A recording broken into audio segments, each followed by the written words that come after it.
Hello dear students and parents, bright future education ग्रुपच्या YouTube चॅनलमध्ये मी डॉक्टर सागर जाधव तुमचे खूप स्वागत करतो.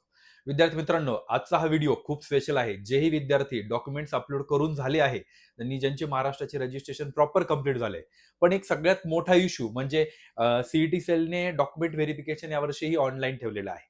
तर या ऑनलाईन डॉक्युमेंट व्हेरिफिकेशनमध्ये काय अडचणी येत आहेत त्याबद्दल आपण जाणून घेणार आहोत.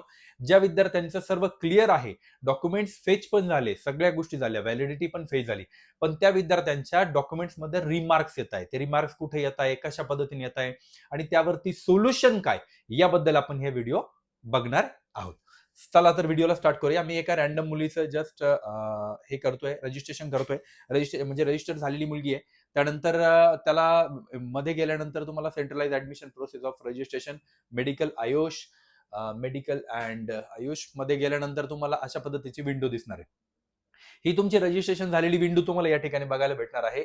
जोपर्यंत हे बघा, documents upload, applied session, preference round आणि तिकीट रेस. आता या टॅब्सचा उपयोग काय याबद्दल आपण सगळ्यात पहिलं बघूया. या टॅब्स वरती एक्झॅक्टली आपल्याला काय काय करता येतं ते बघूया. ही तुमची प्रोफाईल आहे. तुम्ही या ठिकाणी जाऊन या ठिकाणी तुमचं पूर्ण प्रोफाईल तुम्हाला बघायला भेटू शकतं. त्यानंतर डॉक्युमेंट्स अपलोड, जे आपण डॉक्युमेंट्स अपलोड केलेले आहेत ते तुम्हाला या ठिकाणी बघायला भेटतील. अप्लाइड सेशन, कोणत्या सेशनसाठी अप्लाइड केले, जसं एमबीबीएस बीडीएस असेल, बीएमएस बीएचएमएस असेल. बीएमएस बीएचएमएस तर आता नाहीच आहे, पण एमबीबीएस बीडीएस बद्दल तुम्हाला त्या ठिकाणी प्रॉपरली बघायला भेटणार आहे. प्रिफरन्स राऊंड, हे प्रिफरन्स राऊंडचं तर नंतर कन्सेप्ट असते, ही नंतरची टॅब आहे. आणि रेस तिकीट बघा, तुमच्या फॉर्ममध्ये काही मिस्टेक्स असतील फॉर एक्झाम्पल, तर त्या मिस्टेक कशा पद्धतीने सॉल्व्ह करायच्या याबद्दलही आपण एक थोडक्यात बघून घेऊया. कसं तिकीट रेस करायचं याबद्दलही आपण आज बघून घेणार आहोत. चला तर व्हिडिओला स्टार्ट करूया, पुढे जाऊया. की सगळ्यात पहिला टॉपिक बघूया, डॉक्युमेंट्स अपलोड. डॉक्युमेंट्स अपलोड केल्यानंतर कुठे रिमार्क येतं, त्याला सॉल्व्ह कसं करायचं याबद्दल बघूया. डॉक्युमेंट्स अपलोड मध्ये गेलो. तुम्हाला डॉक्युमेंट्स अपलोड मध्ये गेल्यानंतर अशा पद्धतीची विंडो दिसेल, NEET UG 2026 MBBS BDS first round. Upload या टॅबवरती क्लिक केलं, अशा पद्धतीने तुमचे डॉक्युमेंट्स अपलोड झालेले आहेत असं तुम्हाला शो होईल. आता बघा, सगळ्यात महत्वाचा विषय या ठिकाणी, सगळ्यात मोठा प्रॉब्लेम काय येत होता, की कास्ट व्हॅलिडिटी फेच करताना विद्यार्थ्यांना प्रॉब्लेम येत होते. तर मग यावरती सोल्युशन तर मी ऑलरेडी कालच देऊन झालंय. माझ्या कालच्या व्हिडिओमध्ये तुम्हाला कास्ट व्हॅलिडिटीचं फेचचं हे भेटलं. आता सगळ्यात महत्वाचा विषय आहे रिमार्क. बघा, रिमार्क कुठे येत आहे ते दाखवून देतो तुम्हाला.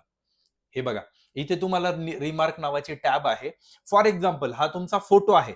हा फोटो जर प्रॉपर आणि क्लिअर जर नसेल, तर तुम्हाला या ठिकाणी रेड मध्ये रिमार्क अपलोड येईल. काय रिमार्क येईल, की हा फोटो तुम्ही परत एकदा अपलोड करा, फोटो ब्लर दिसतो आहे, अशा पद्धतीचा मेसेज तुम्हाला बघायला भेटणार आहे. पण तुम्ही जेव्हा फोटो व्ह्यू करताय, तर तुम्हाला दिसत असेल की फोटो तर खूप बरोबर आहे. विद्यार्थी मित्रांनो, असं तुमच्या बरोबर 10 वेळा जरी झालं, फॉर एक्झाम्पल तुम्ही तुमचे रेग्युलर डॉक्युमेंट्स प्रॉपर अपलोड जर केलेले असतील, तर तुम्ही प्रॉपर अपलोड करून द्या. टेन्शन घ्यायचं काम नाही. इथे तुम्हाला रिजेक्शन जरी भेटत असेल, तर या रिजेक्शन मध्ये कॉमन मिस्टेक मध्ये बघा, कास्ट व्हॅलिडिटी तुम्ही फक्त काय करा, सगळ्यात इम्पॉर्टंट गोष्ट, तुम्ही जे डॉक्युमेंट अपलोड करताय, for example student photo views करा, फोटो परफेक्ट आहे. ऍडमिट कार्ड व्ह्यू करून घ्या, ऍडमिट कार्डच पाहिजे त्या ठिकाणी, हे बघून घ्या. कास्ट व्हॅलिडिटी, तुम्ही इथं कास्ट व्हॅलिडिटी बघून घ्या. नीटचं मार्कशीट फॉर एक्झाम्पल, तर नीटचं मार्कशीट बघून करा. म्हणजे फॉर एक्झाम्पल इथं जर डॉक्युमेंट प्रॉपर अपडेट आहे आणि तरीही रिमार्क येतंय फॉर एक्झाम्पल, तर घाबरायची गरज नाही. त्या विद्यार्थ्यांसाठी सगळ्यात महत्वाचा विषय, तुमचं physical document verification during admission होणार आहे. म्हणजे तुमचं जेव्हा अलॉटमेंट होतं, त्या अलॉटमेंट झाल्यानंतर कॉलेज तुमच्याकडून सगळं डॉक्युमेंट व्हेरिफिकेशन करतं. म्हणजे तुम्ही हे जेवढे सगळे डॉक्युमेंट्स अपलोड केले आहे, ते सर्व डॉक्युमेंट फिजिकली कॉलेजमध्ये गेल्यानंतर कॉलेजचा माणूस क्रॉस चेक करतो. ते सर्व याला मॅच करताय की नाही ते बघतो आणि त्यानंतर तुमची ऍडमिशनची प्रोसिजर करतो. जर तुम्ही चुकीचे आणि फेक डॉक्युमेंट जर अपलोड केलेले जर असतील, तर त्या ठिकाणी व्हेरीफाईड होताना प्रॉब्लेम येतो आणि तुमचं ऍडमिशनही कॅन्सल होऊ शकतं. सो फेक डॉक्युमेंट कुठलेही अपलोड करू नका, फेक करू नका, हे सर्वात महत्वाची गोष्ट. आणि जर तुमच्याकडे जर व्हॅलिडिटीचं हे नसेल, फॉर एक्झाम्पल तर सर्टिफिकेट नसेल, तर तुम्ही त्या ठिकाणी रिसिप्टही ऍड करू शकता आता तात्पुरते. हे सर्वांनी लक्षात घ्या. हे डॉक्युमेंटचं करेक्शनचं आहे, सर्वांनी लक्षात घ्या. कोणीही पॅनिक होऊ नका की आमचे डॉक्युमेंट्स कॅन्सल झाले किंवा काय झालं, काहीही टेन्शन घ्यायचं गरज नाही. हे कास्ट सर्टिफिकेट आहे, मेडिकल फिटनेस आहे. मेडिकल फिटनेस वरती साधी डेट नाहीये असा म्हणून मेसेज होतोय आणि मध्ये बघितलं तर डेट वगैरे सर्व प्रॉपर आहे, अशा पद्धतीचा मेसेज आहे. सो पॅरेंट्स, महत्वाची गोष्ट अशी आहे की यामध्ये टेन्शन घेण्यासारखं काही नाहीये. फक्त सर्व डॉक्युमेंट्स प्रॉपर पद्धतीने अपलोडेड आहेत, अशाच पद्धतीने बघा त्या ठिकाणी. सो आपण आता बघूया सगळ्यात महत्वाचा विषय म्हणजे नेक्स्ट बघायचं जर झालं तर पुढे जाऊया ते म्हणजे रेज तिकीट. आता काही पॅरेंट्सच्या याच्यामध्ये फॉर एक्झाम्पल कोणाची रिलिजन चुकीची होऊन गेली, कोणाच्या डेटमध्ये काहीतरी चुकीचं झालं आहे, तर त्या विद्यार्थ्यांसाठी किंवा कोणाची काय सब कॅटेगरी टाकायची राहून गेली, कोणाची कॅटेगरी चेंज झाली, कोणाची ओपन कॅटेगरी पण चुकून ओबीसी टाकली गेली, त्या विद्यार्थ्यांसाठी ग्रेव्हियन्स विंडो नावाचा प्रकार first time Maharashtra state CET सेलने काढलेला आहे.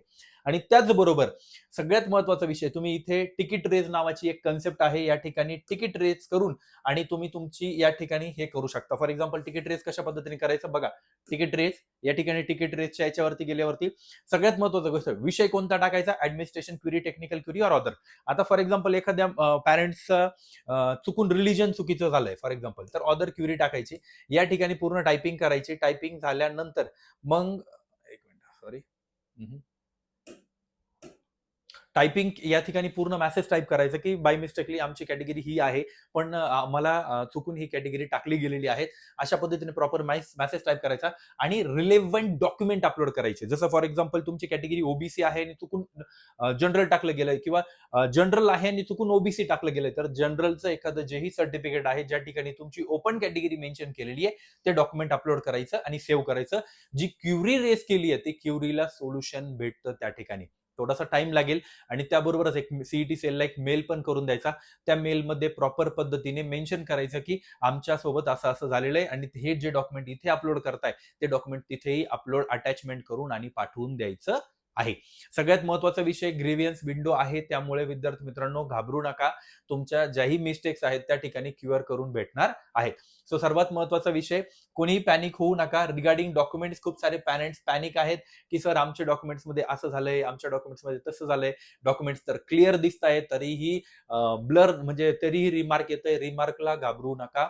सगळ्यात महत्वाचा विषय, डॉक्युमेंट्स फक्त क्रॉस चेक करून घ्या व्ह्यू मोड मध्ये जाऊन की हे तुमचेच डॉक्युमेंट आहेत, प्रॉपर आहेत, म्हणजे टेन्शन नाही. आणि मी जशा पद्धतीने दाखवलं की कशा पद्धतीने लॉग इन करायचं, कुठे जायचं, विद्यार्थी मित्रांनो आणि पालकांनो तुम्ही घरी बसल्या बसल्या साध्या तुमच्या मोबाईलमध्येही लॉग इन करून या सगळ्या गोष्टी बघू शकता. ज्याही क्युरी असतील तुमच्या, फॉर एक्झाम्पल तुम्ही ब्राईट फ्युचरचे रजिस्टर्ड कॅन्डिडेट असाल तर तुमच्या ग्रुपमध्ये टाका, तुम्हाला ऑटोमॅटिकली कॉल केला जाईल. ब्राईट फ्युचर तुम्हाला ऑटोमॅटिकली कॉल करणार आहे स्वतःहून. So don't worry about it. पूर्ण उद्याचा दिवस फक्त आपल्याला डॉक्युमेंट्स अपलोड आणि याच्यामध्येच घालवायचा आहे. सो विद्यार्थी मित्रांनो बेस्ट ऑफ लक. आणि सगळ्यात महत्वाचा विषय, आपल्याला मेरिट लिस्टही येणार आहे, प्रोव्हिजनल मेरिट लिस्ट येणार आहे आणि फायनल मेरिट लिस्ट येणार आहे. सो त्यासाठी आपण वेट करत आहोत. लवकरच भेटूया नेक्स्ट व्हिडिओमध्ये. Thank you so much.